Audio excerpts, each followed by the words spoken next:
At Auburn Avenue, right in front of the birth home of the Dr. Martin Luther King Jr. I'm Stan B. Hope you continue to stand by me. And we're here with Sadea Mawakil. Again, she was the Public Affairs Specialist Director for the King Center, National Historic Site. We're right in front of the home, the birth home of the late, great Dr. Martin Luther King Jr. We're going to take a tour going on inside. Tell us some more things about the site and what you do here. Well, the Martin Luther King Jr. National Historic Site is a unit of the National Park Service, one of 400 national parks here in America. This site was founded in 1980.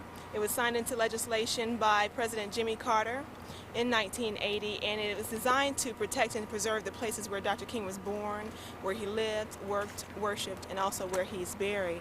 So here you have the birth home, Dr. King's birth home here at 501 Auburn Avenue.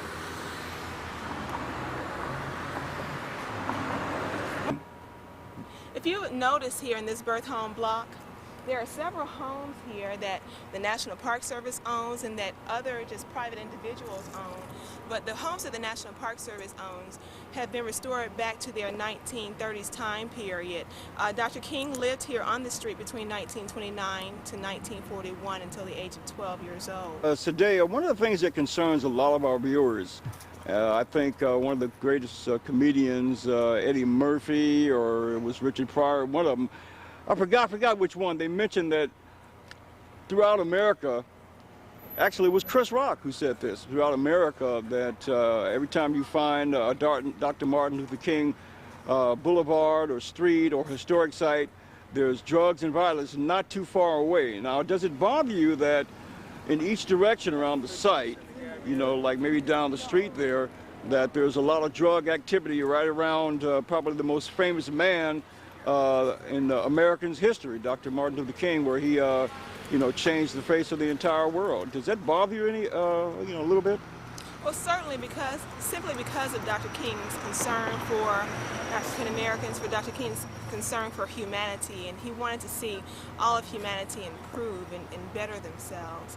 And what you just described is a reality, has been a reality in particularly African American communities, but in urban communities across the country. Here in the Sweet Auburn community, we have had our share of deterioration of the community, where businesses were left the community, or homes were run down, that type thing. But I think that here in Atlanta, as well as in other cities around the country, you see that these communities are reviving.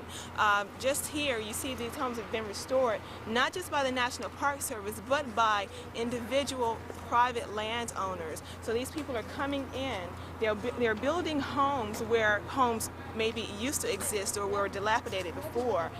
They're actually coming in with their own money, restoring homes, just trying to improve their own houses, trying to improve the community, and trying to improve the area as well. And I think it is definitely working. Okay, ladies and gentlemen, we're going to go on the tour inside the birth home of Dr. Martin Luther King Jr. on Auburn Avenue in Atlanta, Georgia. I'm Stan B. Hope you continue to stay with me as we bring you the greatest news on your SBN News team. Okay, Chauncey, this is the front door. We're going to be entering in the front door, and we'll go through a little tour through the birth home of Dr. Martin Luther King Jr. You just might want to tell them what's going on with this stone. I just told them This home is owned by the King family, and the King Center from time to time allows different news organizations to come in and do videotaping. So like CNN has been inside, and this gentleman is from California taping for a program that they're doing in December. So only certain instances do they allow cameras and videotapes to come inside. First, I'd like to introduce you to the grandparents of Martin Luther King Jr. This is Reverend A.D. Wims and his wife, Jenny C. Reverend A.D. Wims was the second pastor for Avenues of Baptist Church. He became pastor in 1894. This couple had a daughter. Her name was Alberta, and she went to school at Spelman Seminary and also to Hampton Institute. She became a music school teacher. And she taught for a few years. But in 1920, she started dating a gentleman whose name was Martin Luther King. He was actually a minister, so it was Reverend Martin Luther King. They courted for about 6 years, and then on Thanksgiving Day of 1926, they were married. Okay? When Alberta and her husband were married, they moved into this house with her parents. So now we're getting the King name attached to this structure. This is the Williams couple here. Now the King name comes into the door. If you turn and look in that direction, you'll see a portrait of the King family. It's taken in 1939. The lady in the dark dress on the left, the gentleman in the center is Reverend Martin Luther King Sr., and then the lady in the lighter dress in the background is Mrs. Jenny C. Williams, the same lady in the portrait above the piano, okay? The grandfather, Reverend A.D. Williams, passed away in 1931.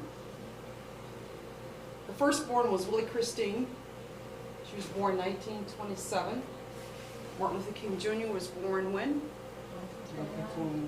1929.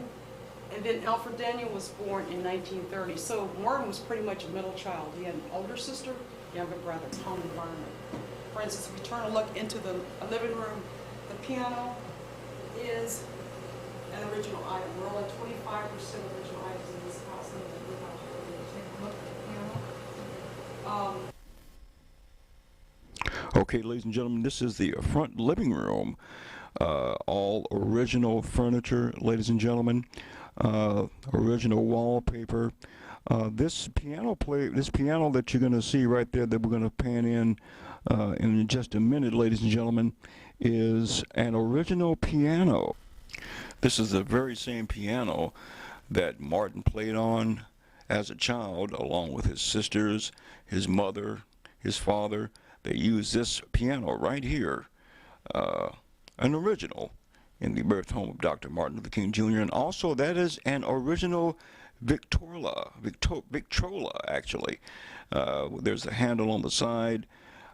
It's a record player, and that is the original record player that was used by the King family. I'm Stan B. Hope you continue to stay with me on your SBN News team, Soulbeat, African International Television Network.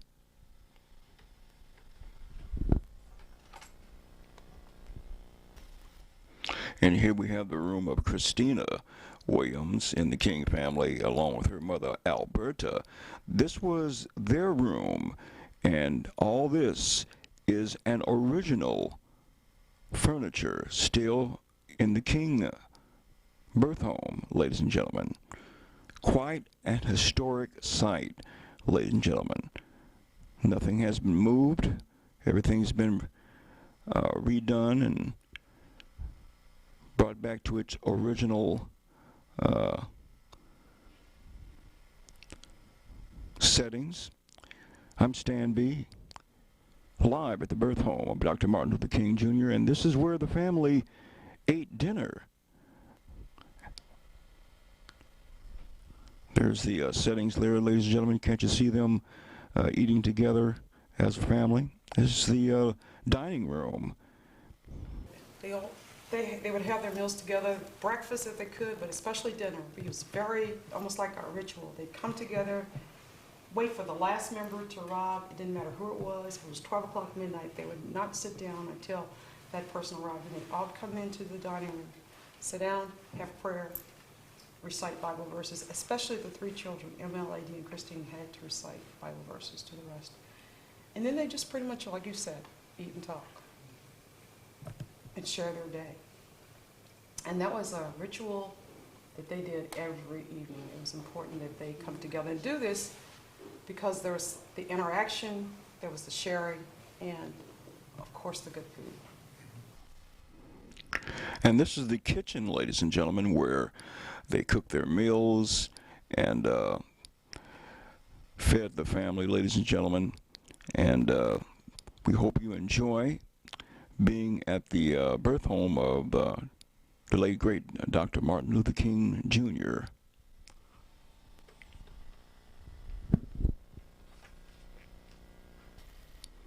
And it's important to remember, this is the original stove, kitchen table, and original sink, all authentic And you get this at Soulbeat, African International Television Network. Quite an educational piece, wouldn't you agree? I'm Stan B, thanking you for continuing to stand by your station for information.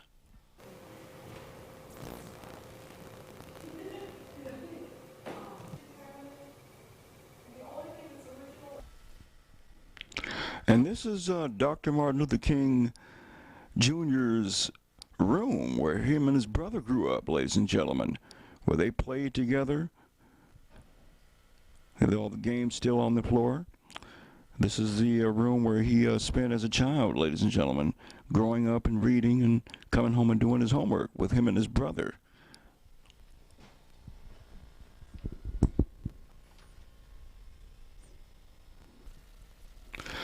And now we're going to take it back with some closing comments from the Dr. King Special Affairs publicist, Sadea Mawakil. Wow, it's almost like Milwaukee. You want to say a few closing words to the Soulbeat television viewers, Sadea? Well, we just invite everyone to come out and visit one of the national parks, Martin Luther King Jr. National Historic Site, right here in Atlanta, Georgia. We're in the backyard right now. We're in the backyard. This is absolutely great. Well, we want to thank you and say hello to Chuck Johnson and Pam Stern. Hello, Chuck and Pam. Come on down. All right, and also Chauncey Bailey, who is the news director. Yes. And God bless you, and we're going to send it back to the Soulbeat Studios and Chauncey Bailey.